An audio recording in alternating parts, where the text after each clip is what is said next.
Cuando pienso en aquel día, todavía siento el peso del silencio que quedó después de que la puerta se cerrara detrás de ella. Era una mañana tibia, casi tranquila, de esas en las que el aroma del café llena la cocina y uno piensa que el día será igual que cualquier otro. Pero esa ilusión se rompió cuando escuché los golpes apresurados en la puerta. Al abrir, encontré a mi nuera, Clara, con los ojos hinchados, el cabello revuelto y los niños aferrados a sus piernas. Lucas tenía 5 años y Sofía apenas 3, ambos tenían la expresión perdida de quienes presienten que algo no anda bien, aunque no lo entiendan. Clara no entró, ni siquiera saludó. Solo dijo mi nombre en un susurro tembloroso, como si cada palabra fuera un esfuerzo. Necesito que cuides a los niños unos días. Por favor. Yo iba a preguntarle qué pasaba, por qué estaba así, dónde estaba mi hijo, pero ella siguió hablando sin darme espacio. No te preocupes. Volveré pronto. Solo cuídalos. Luego se agachó, besó a los niños en la frente y casi los empujó hacia mí. Antes de que pudiera decir una palabra, ya estaba bajando las escaleras, con los pasos rápidos y una actitud que tenía más de huida que de prisa. Me quedé en la entrada, mirando por la ventana cómo se subía a un coche viejo y se alejaba sin mirar atrás. Los niños estaban silenciosos, demasiado silenciosos, como si supieran que cualquier pregunta solo haría daño. Les preparé desayuno, los senté en el sofá, intenté sacarles una sonrisa, pero su atención estaba fija en la puerta, esperando un regreso que nunca llegó. Al principio pensé que era algo pasajero. Quizás una crisis personal, una discusión con mi hijo, una situación que sería aclarada al día siguiente. Pero pasaron 3 días, luego una semana, después un mes. Mi hijo, Alejandro, llevaba meses trabajando en una plataforma petrolera y no tenía señal. Desde siempre, Clara había sido inestable, pero jamás imaginé que sería capaz de desaparecer así. Cada día me repetía que seguramente volvería, que no podía ser tan cruel como para abandonar a sus hijos sin más. Sin embargo, el tiempo avanzaba sin que diera señales de vida. Decidí llamar a la policía después de 2 meses, no para acusarla, sino para buscarla. No la encontraron. Al parecer, había dejado su apartamento días antes del abandono, vendido algunas pertenencias y retirado todo el dinero de su cuenta. Fue como si hubiera planeado su desaparición cuidadosamente. La policía no encontró ninguna evidencia de crimen, simplemente se había ido por voluntad propia. Legalmente, los niños quedaron bajo mi cuidado temporal, pero nadie sabía por cuánto tiempo. Los niños crecieron bajo mi techo como si fueran mis propios hijos. Lucas desarrolló una pasión por los dinosaurios y los cuentos de aventuras. Sofía, siempre dulce, empezó a dibujar corazones y flores por toda la casa. Intenté darles estabilidad, pero la sombra de la ausencia siempre estaba allí. A veces, al dormir, Sofía murmuraba mamá entre sueños, buscando un consuelo que yo no podía darle. Lucas, más consciente, me preguntaba cada cierto tiempo si ella volvería. Yo no sabía qué responder. No quería mentirles, pero tampoco quería destruir sus esperanzas. Cuando por fin pude contactar a Alejandro, casi un año después, la noticia lo destrozó. Regresó inmediatamente, con el rostro demacrado y la voz quebrada al ver lo que Clara había hecho. Pasó semanas preguntándose qué había fallado, si había señales que no vio, si la presión económica o las discusiones comunes habían empujado a Clara a algo tan extremo. Intenté reconfortarlo, pero la culpa lo perseguía como una sombra permanente. Pronto empezó a trabajar más para asegurar el bienestar de los niños, aunque eso significara sacrificar tiempo con ellos. Yo asumí el rol principal de cuidadora. No me quejo, jamás me imaginé sin ellos una vez que comenzaron a llamarme mamá Estela. Los años pasaron. Lucas ya tenía 13 y Sofía 11. Iban bien en la escuela, tenían amigos, risas, rutinas. Pero la herida seguía presente, oculta pero viva. Cada cumpleaños que pasaba sin noticias de su madre, cada evento escolar donde otros niños estaban rodeados por sus familias, los afectaba más de lo que admitían. Yo trataba de ser un pilar, de darles todo mi cariño, pero sabía que había un vacío que ningún abrazo podía llenar. Entonces, un día que parecía como cualquier otro, el mundo volvió a tambalearse. Recibí una carta certificada dirigida a mí. Al abrirla, mis manos comenzaron a temblar. Era una notificación judicial. Clara había reaparecido. Después de 8 años de silencio absoluto, estaba exigiendo la custodia de los niños y, para colmo, me acusaba de haberlos secuestrado. Decía que yo los había tomado sin su permiso, que la había amenazado para que no volviera, que tenía pruebas de que la manipulé mentalmente para alejarla.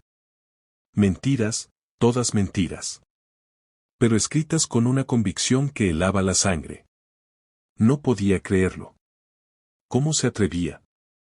¿Cómo tenía el descaro de decir que yo la obligué a abandonar a los niños, cuando todos los hechos mostraban lo contrario? Me quedé paralizada, sintiendo que el suelo se desvanecía. Mi hijo llegó esa noche y cuando le mostré los documentos, vi cómo la ira lo consumía. No entendía qué pretendía Clara, por qué volvía así, destruyendo la tranquilidad que tanto nos costó construir. Los siguientes días fueron un torbellino de abogados, documentos, declaraciones.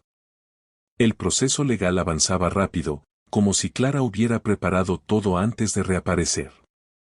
El abogado que contrató era agresivo, implacable, experto en manipular emociones del tribunal.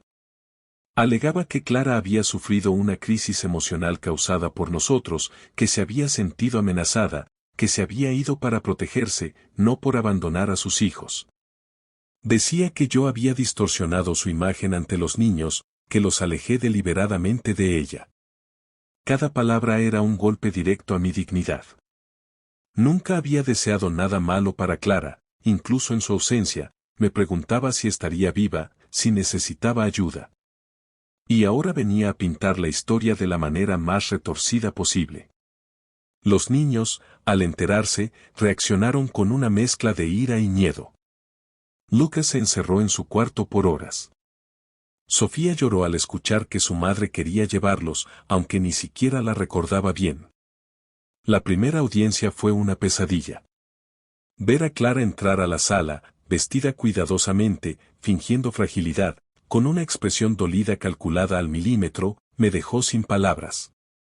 No era la mujer rota que había huido 8 años atrás. Era otra persona, una que sabía exactamente lo que estaba haciendo. Cuando sus ojos se cruzaron con los míos, sonrió de una manera tan ligera que me heló la sangre. Una sonrisa que no tenía nada de maternal, sino de victoria anticipada. El juez escuchó las versiones.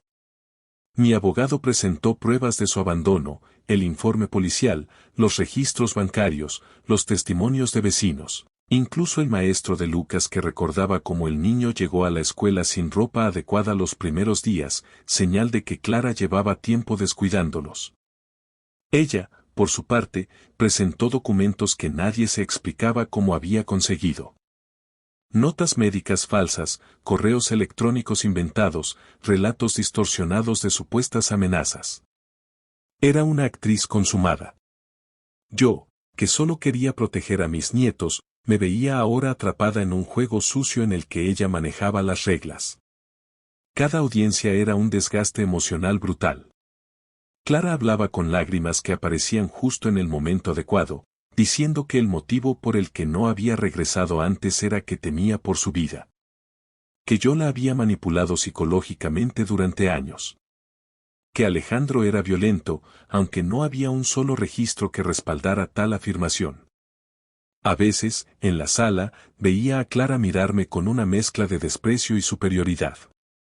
Como si supiera que, aunque la verdad estuviera de mi lado, la ley no siempre favorecía a quien la decía, sino a quien la contaba con más habilidad. Lo peor era que el juez parecía inclinado a darle credibilidad. Quizás porque era la madre biológica. Quizás porque la ley tiende a favorecer al progenitor, incluso cuando ha abandonado sus responsabilidades. Mientras todo esto ocurría, la tensión en casa crecía.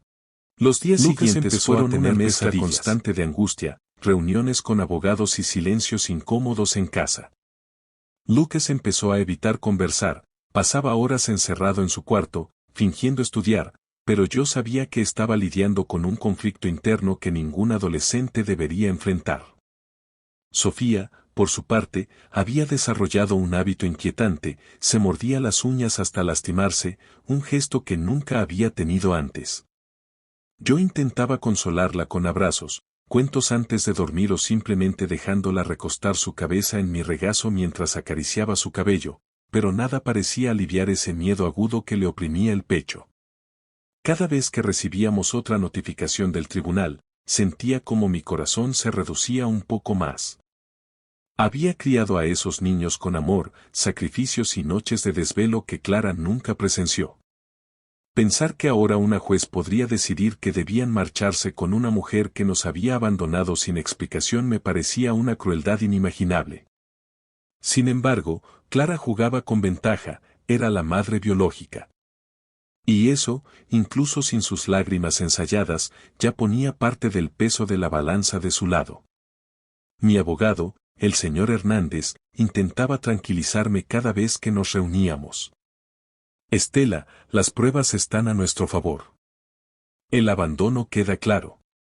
Nadie puede negar 8 años de ausencia. Pero su tono, más que confiado, era el de alguien que sabía que la justicia no siempre era justa. Parecía dudar del sistema tanto como yo. Los niños tuvieron una sesión con una psicóloga del tribunal, quien debía evaluar su bienestar emocional y determinar con quién estarían mejor. Lucas se negó al principio, decía que no quería hablar con una desconocida sobre su madre. Sofía, en cambio, aceptó, aunque entró a la consulta temblando. Las entrevistas duraron varios días y cuando recibimos el informe preliminar, me quedé helada. La psicóloga había dejado entrever que el lazo con la madre, aunque debilitado, seguía siendo significativo porque la figura materna influye emocionalmente incluso en la distancia. Sentí un dolor punzante en el pecho. ¿Cómo podía influir alguien que no había estado allí ni para cambiar un pañal o curar una fiebre? La segunda audiencia fue más intensa que la primera. Clara llegó acompañada de 2 mujeres que se presentaron como sus terapeutas y una amiga cercana. Todas parecían listas para repetir la misma versión torcida de los hechos. Clara se veía impecable, con un vestido sobrio, maquillaje perfecto y la postura de una víctima frágil. Cuando tomó la palabra, habló con una voz temblorosa que, para quien no la conociera, sonaría sincera. Dijo que había huido porque estaba en riesgo emocional y no sabía cómo pedir ayuda. Alegó que siempre había planeado volver, pero que se había paralizado por el miedo a enfrentarme. Yo no podía creer lo que escuchaba. Era como si hubiera convertido su abandono en una tragedia personal en la que nosotros éramos los villanos. Mi abogado presentó las pruebas. Fotografías del primer año sin Clara, donde los niños aparecían desnutridos emocionalmente. Registros de Lucas en preescolar donde los maestros señalaban su retraimiento extremo. Informes policiales que demostraban que Clara había dejado la ciudad por voluntad propia. Testimonios de vecinos que aseguraban que me vieron cuidando de los niños día y noche, sin que nadie viniera a reclamarlos. Todo estaba allí, claramente documentado. Y aún así, el juez no parecía convencido del todo. Llegó el momento de que los niños testificaran, algo que yo habría evitado si estuviera en mis manos.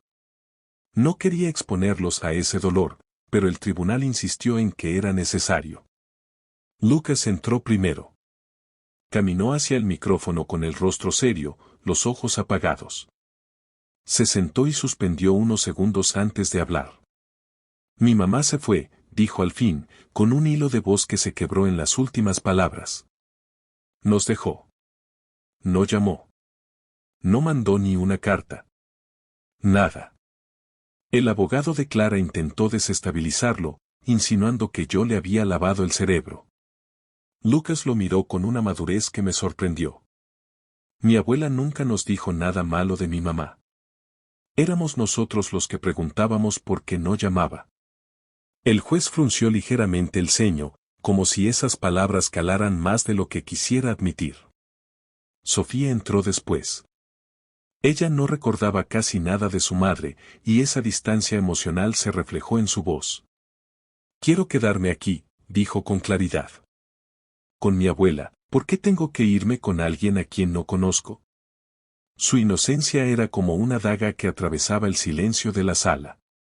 Clara, desde su asiento, soltó un sollozo perfectamente calculado, pero Sofía ni siquiera la miró.